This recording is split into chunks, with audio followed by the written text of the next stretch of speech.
আসসালামু আলাইকুম। Students care YouTube channel এবং ফেসবুক পেজ থেকে তোমাদের সবাইকে স্বাগতম। এই ভিডিওতে আমি তোমাদেরকে ষষ্ঠ শ্রেণীর বিজ্ঞান অনুসন্ধানী পাঠ প্রথম অধ্যায় বিজ্ঞান ও প্রযুক্তি এই অধ্যায়টি থেকে তোমাদের বার্ষিক পরীক্ষার জন্য সর্বাধিক কমন উপযোগী খ বিভাগের সংক্ষিপ্ত প্রশ্নগুলো নিয়ে আলোচনা করব। এখানে প্রথম যে প্রশ্নটি রয়েছে এখানে বলা হয়েছে ভর কাকে বলে? কোনো বস্তুতে মোট পদার্থের পরিমাণকে ভর বলে। পৃথিবীর সকল স্থানে বস্তুর ভর একই থাকে। ভরের আন্তর্জাতিক একক হচ্ছে কিলোগ্রাম। তারপরে যে প্রশ্নটি রয়েছে এখানে বলা হয়েছে ওজন কাকে বলে? কোনো বস্তুকে পৃথিবী যে বলে তার কেন্দ্রের দিকে আকর্ষণ করে তাকে ওজন বলে। পৃথিবীর বিভিন্ন স্থানে অভিকর্ষজ ত্বরণের মান ভিন্ন ভিন্ন হওয়ার কারণে বস্তুর ওজন ভিন্ন ভিন্ন হয়। ওজনের আন্তর্জাতিক একক নিউটন। আমরা যে পৃথিবীতে বসবাস করি সেটি কিন্তু সম্পূর্ণ গোলাকার নয়, এটি হচ্ছে উপবৃত্তাকার, যার কারণে পৃথিবীর কেন্দ্র থেকে ভূপৃষ্ঠের বিভিন্ন স্থানের দূরত্ব কিন্তু ভিন্ন ভিন্ন হয়ে থাকে।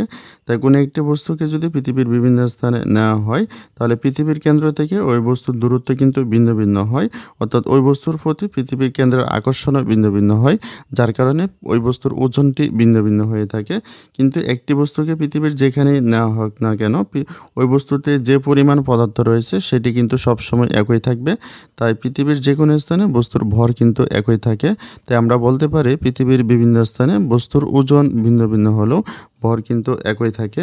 তারপরে যে প্রশ্নটি রয়েছে এখানে বলা হয়েছে ক্ষেত্রফল ও আয়তনের মধ্যে দুটি পার্থক্য লিখো।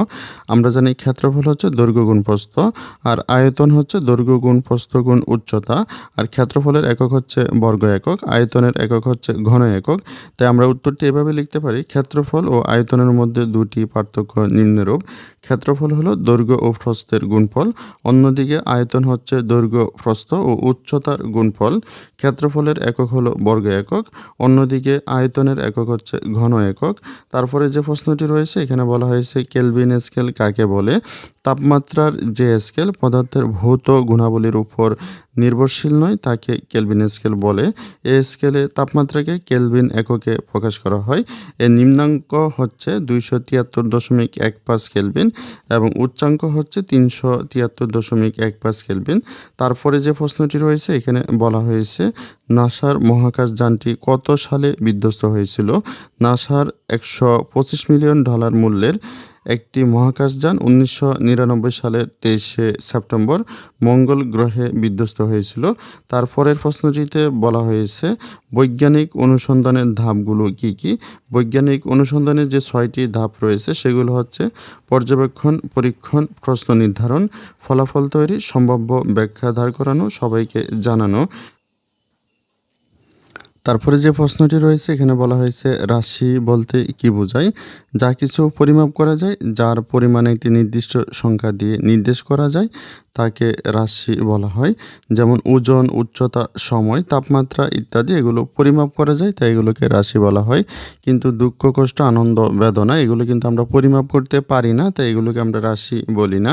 তারপরের প্রশ্নটিতে বলা হয়েছে ভারী বস্তুর তুলনায় হালকা বস্তু দেরিতে মাটিতে পৌঁছায় কেন? আমরা জানি কোনো একটি বস্তু যখন নিচের দিকে পড়ে তখন বস্তুটি তার ওজনের কারণে নিচের দিকে একটি নিম্নমুখী বল প্রয়োগ করে, আর বাতাসের বাধা বস্তুটিকে উপরের দিকে একটি ঊর্ধ্বমুখী বল প্রয়োগ করে আটকে দেয়।